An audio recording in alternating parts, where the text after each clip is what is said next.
Hey gang, welcome to Future Tech Friday. I'm Jim, as you already know, and today ChatGPT, you've heard about it, right? If you haven't, you've probably lived under a technological rock because it is and the next word really is dependent on what you think about it, all the rage, all the fear, but what is it? And where does it fit within this AI conversation that we're having? Let's take a little bit of a deeper dive, not a huge one, but try to do some things. We're even going to try to get onto ChatGPT, test something out.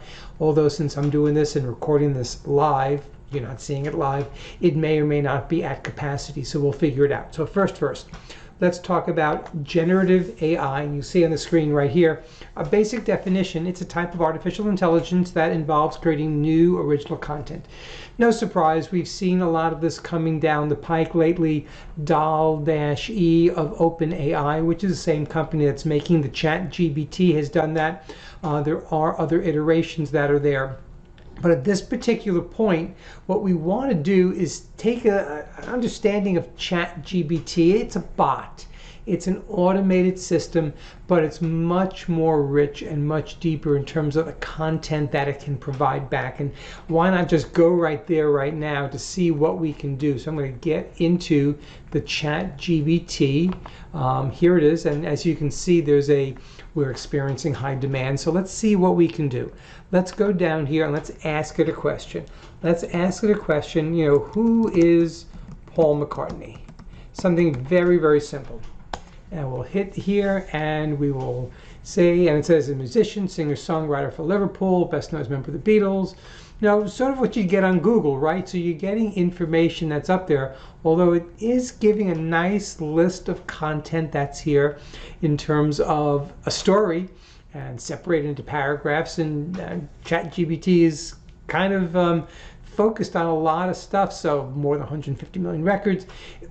Better than what you'd get on Google, better than what you might see on Wikipedia. Interesting, but again, it's AI, so it's digging the information. It's been trained. That's what the generative part of generative AI, or a lot of the AI, is focusing on. But let's go a little bit deeper.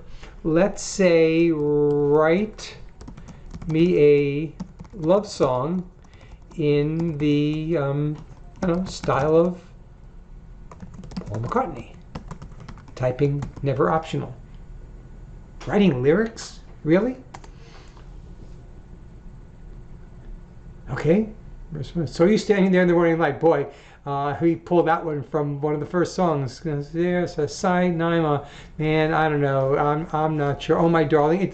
What's interesting right here is it's pulling lyrics from some of the song titles that McCartney has written. And whether that's actually a legitimate song that you'd want to sing, even has a bridge in there. Pretty phenomenal when you think about this, that this is an artificial intelligence writing this, and I didn't prompt it, I didn't do anything before to set this up. Even has an outro in here. And let's see, at the end it says it's a fictional song I came up with. It might not be the exact style and might not reflect his songwriting style, but it could be an inspiration for that. Pretty phenomenal when you think about it. So the question gets driven, good or bad? And the answer is, it depends. Depends on a lot. On the good side, if you're somebody who is going to be saved by research that is done through the development of AI, or have a surgery that AI has been able to target and precisely make sure that whatever they're trying to get rid of in your system is taken care of, that's a good thing. If it's tracking people and harassing people and based with a basic developmental bias, and let's face it, AI is as racist and sexist as the human species is. And I'm not value judging there. I'm just saying the reality is it's being taught by stuff that it's being fed. There's been a lot of conversation about Facebook's AI with photo recognition and how it was very, very skewed, very anti-minority, and that's a horrible thing. So I hate to get into the conversation ever with technology about whether it's good or whether it's bad, because it depends on your point of view. But clearly, I would say you shouldn't be concerned about it, but you should be concerned about it. And that's the duality nobody likes to hear, right? We all like to know, is this good? Is this not good? What we know is it's here to stay. And what we want to see is what might be on the horizon. There's an awful lot that's happening right now with these particular tools. For example, there is this Dall-E that has come out, and these are folks who are putting this together to try to take a 3-second snippet of your voice and have speech synthesized. And in fact, through this demo right here, you can actually hear, and I'm not sure whether you're going to be able to hear this, I hope you can, but there's going to be a speaker prompt. He descended the ladder and found himself soon upon firm rock. Okay, so at that point, it was the person speaking, and then you can click on the Val-E approach. They moved thereafter cautiously about the hut, groping before and about them to find something to show that Warrington had fulfilled his mission. And that was completely generated by artificial intelligence just from that 3-second snippet.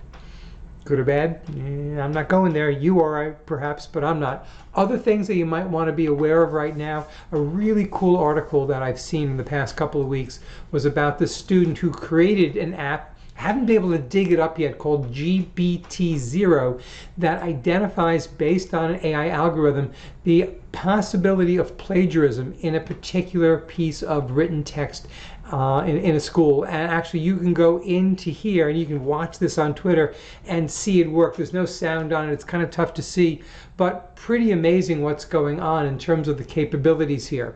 A couple other things just to look at. The AI image generators have been out there now for a little while. Dall-E is one that has been around for, I think, 6 to 8 months, at least in terms of open.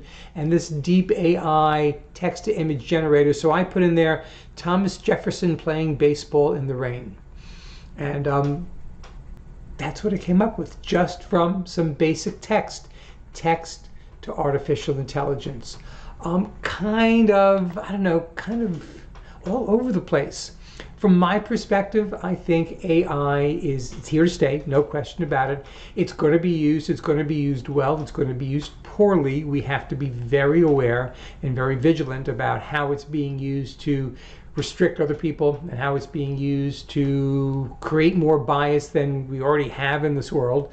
But at the same time, we don't want to, as the saying goes, throw the baby out with the bathwater, because some of the opportunities for AI might be absolutely phenomenal in terms of saving lives or coming up with new developments in disease prevention, whatever it might be. But whichever way you lean on this conversation, is it going to take your job away? Is it going to enhance your job? It's all going to be dependent on a point of view. So instead of having a point of view about this, just have an open mind, be aware, and make sure that you're not sort of left behind, because 2023 just might be the year of AI. Thanks for being here. Have a great weekend, gang. See you next week.